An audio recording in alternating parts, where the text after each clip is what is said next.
შეუჩერებენ თუ არა უფლებამოსილებას ქართული ოცნების დელეგაციას ევროსაბჭოს საპარლამენტო ასამბლეაში დღეს უნდა გაირკვეს პასეში დებატები ამ საკითხზე რამდენიმე საათში დაიწყება. კენჭ სუყრიან მონიტორინგის კომიტეტის დასკვნას, რომელიც ქართული ოცნების დელეგაციის აღიარებას მხოლოდ მთელი რიგი დათქმების სანაცვლოდ განიხილავს. მათ შორის არის საქართველოში მიმდინარე ორთვიანი უწყვეტი პროტესტის მთავარი მოთხოვნებიც. ოცნების ხელისუფლებისგან ითხოვენ დაასრულოს პოლიციის სისასტიკე, ასევე და შეწყვიტოს სასამართლოს ბოროტად გამოყენება აქციების მშვიდობიანი მონაწილეებისა და სხვა დემონსტრანტების მხრიდან. პასეს მოთხოვნებს შორის არის ასევე ახალი არჩევნების დანიშვნა და პოლიტპატიმრების გათავისუფლება. გიორგი კიკაბიძე მოგვიყვება პირდაპირ ეთერში მოსალოდნელი დებატების შესახებ და მოლოდინებზე ამ დებატებისგან. საქართველოსთან დაკავშირებით დღეს მართლაც უპრეცედენტო გადაწყვეტილებას მიიღებენ. დიდი ალბათობით ეგრეთ წოდებულ ხელისუფლებას კონკრეტულ პირობებს წაუყენებენ. შეუსრულებლობის შემთხვევაში კი ივანიშვილის პარტიის წარმომადგენლებს უფლებამოსილებას შეუჩერებენ. დათქმები ასეთია: დაინიშნოს ახალი არჩევნები, გათავისუფლდნენ პოლიტპატიმრები, დაისაჯონ ძალადობის ორგანიზატორები და უშუალო შემსრულებლები. დათქმულია ვადაც ეს მოთხოვნები რეჟიმა აპრილამდე, ანუ ევროსაბჭოს მომდევნო სესიის გახსნამდე უნდა შეასრულოს. ცოტა ხნის წინ კი ცნობილი გახდა, რომ დოკუმენტში, რასაც დღეს კენჭი უნდა უყარონ, ქართულმა ოცნებამ შესწორებები დააინიცირა. გივი მიქანაძის სახელი დარეგისტრირებული შესწორება გულისხმობს იმას, რომ ახალი არჩევნების შესახებ მოთხოვნა უნდა გაუქმდეს. როგორც ჩანს, რეჟიმისთვის ეს ყველაზე მტკივნეული მოთხოვნაა. საგულისხმოა ისიც, რომ ამ შესწორებაში არაფერი წერია პოლიტიკური პატიმრების შესახებ. ქართულმა ოცნებამ დაარეგისტრირა რამდენიმე ემენდმენტი, ეგრეთ წოდებული, ანუ შესწორება და ითხოვენ, რომ მთავარი ტექსტიდან ამოღებული იყოს ფაქტობრივად ყველაფერი, რაც არის მათ წინააღმდეგ და ახალი არჩევნების ჩატარების მოთხოვნაც ამოღებული იყოს და უპირობოდ დაუმტკიცდეს ფაქტობრივად ქართულ ოცნებას აქ დელეგაცია.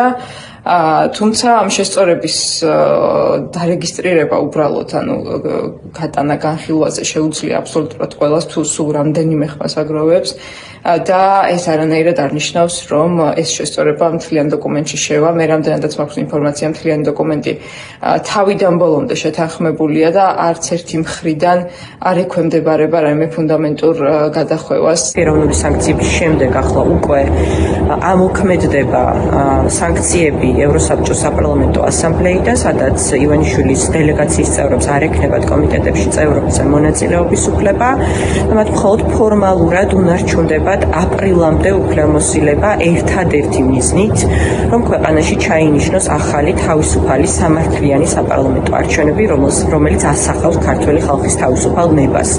ამიტომ ეს არის ძალიან დიდი მიღწევა, ძალიან დიდი წარმატება ქართული დემოკრატიისთვის, ივანიშვილის რეჟიმის საერთაშორისო არაღიარებისთვის. დღეს ძალიან მნიშვნელოვანი დღეა სტრასბურგში. კენჭი ეყრება უკვე დღეს საბოლოო რედაქციას იმ დასკვნის, რომელიც მოამზადა მონიტორინგის კომიტეტმა საქართველოსთან მიმართებაში. როგორც იცით, სამი ძალიან მნიშვნელოვანი პუნქტი არის შეტანილი, რომ აპრილამდე უნდა დაინიშნოს ახალი არჩევნები, აპრილამდე უნდა განთავისუფლდეს ყველა პოლიტპატიმარი, აპრილამდე უნდა მიეცეს პასუხისგებაში ის სამართალდამცავები, ვინც ფიზიკურად გაუსწორდა მშვიდობიან დემონსტრანტებს. შესაბამისად, საბოლოო გადაწყვეტილებას დღეს ველოდებით. ჩვენ ვაკეთებთ ყველაფერს იმისთვის, რომ მაქსიმალური მხარდაჭერა ჰქონდეს პოზიციას, რომელიც ასახავს ქართველი ხალხის ნებას და აუცილებლად ერთიანი ძალისხმევით დარწმუნებული ვარ გავიმარჯვებთ, ასე რომ ველოდებით საბოლოო შედეგებს, რომელიც დღის ბოლოსთვის იქნება ცნობილი. ქართული ოცნება მიღწევად კი იმას აფასებს, რომ უფლებამოსილება ახლავე კონკრეტული პირობების გარეშე არ შეუჩერეს, თუმცა ევროსაბჭოდან მათი გაშვება, რომ დროის საკითხია, მათივე განცხადებებით ეს ცალსახად დასტურდება. თია წოლოკიანი ამბობს, რომ ახალი არჩევნები არც კი განიხილება. არის არაერთი დათქმა, მაგრამ ჩვენი პოზიცია, რომ ჩვენ ვუყურებთ ამ ეტაპზე მხოლოდ პირველ დათქმას, რომელიც მოითხოვს, რომ აპრილამდე კი ბატონო იყავით, ეს არის ნათქვამი, მაგრამ აპრილში რომ დაგვიბრუნდებით, გითხარით, როდის ატარებთ არჩევნებს, რაზეც მე კომიტეტს ცალსახად ვუთხარი, რომ ეს არ მოხდება, არ ჩატარდება 2028 წლამდე ახალი საპარლამენტო არჩევნები, ეს არ არის დაგეგმილი, მეთქი ეს მათ იციან და ჩემი ეს განცხადება მათთვის სიურპრიზი ვერ იქნება, მათ ეს არ მოეწონათ. ამ პერიოდის განმავლობაში დათქმების დაწესების შემდეგაც კი რეჟიმის წარმომადგენლების წინააღმდეგ გამოქმედებულია კონკრეტული სანქციები, მაგალითად თეატრულუკიანი და სხვები ასამბლეის მუშაობაში მონაწილეობას ვერ მიიღებენ, ვერ დაესწრებიან კომიტეტების სხდომებს. ერთადერთი სადაც შეესრულებათ ეს სასესიო დარბაზია. მათი უფლებამოსილების შეჩერება რომ არ ხდება და ამაზე რომ ლაპარაკობენ, ეს არის სიმართლე ოღონდ სად არ ხდება მათი უფლებამოსილების შეჩერება? მათ შეუძლიათ ისხდნენ დარბაზში, მორჩა. მათ ეკრძალებათ აპრილამდე იყვნენ რაიმე თანამდებობაზე, იყვნენ რაიმე ისეთი ტიპის მისიებში, რომელსაც ევროსაბჭოს საპარლამენტო ასამბლეა ახორციელებს, იყვნენ მომხსენებლები რაიმე თემაზე. ან ერთადერთი რისი უფლებაც მათ დარჩათ არის რომ ფიზიკურად ისხდნენ სხდომათა დარბაზში. ქართულ ოცნებას ერჩივნა რომ ალბათ სავარაუდოდ ერჩივნა რომ მათი უფლებამოსილების შეჩერება დღეს რომ მოხდარიყო და ის დოკუმენტი არ მიიღოს დღეს საღამოს ევროსაბჭოს საპარლამენტო ასამბლეამ, რომელიც დევს ახლა როგორც ვარიანტი.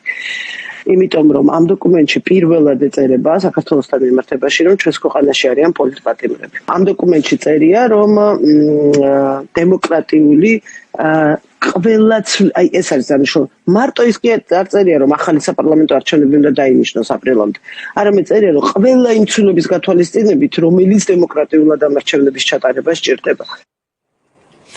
განაჩენს ევროსაბჭო ქართულ ოცნებას რამდენიმე საათში გამოუტანს. კენჭისყრა დღეს შედგება, მანამდე კი დებატები გაიმართება, სადაც მოლოდინია რომ მწვავე განცხადებები გაკეთდება საქართველოსთან დაკავშირებით.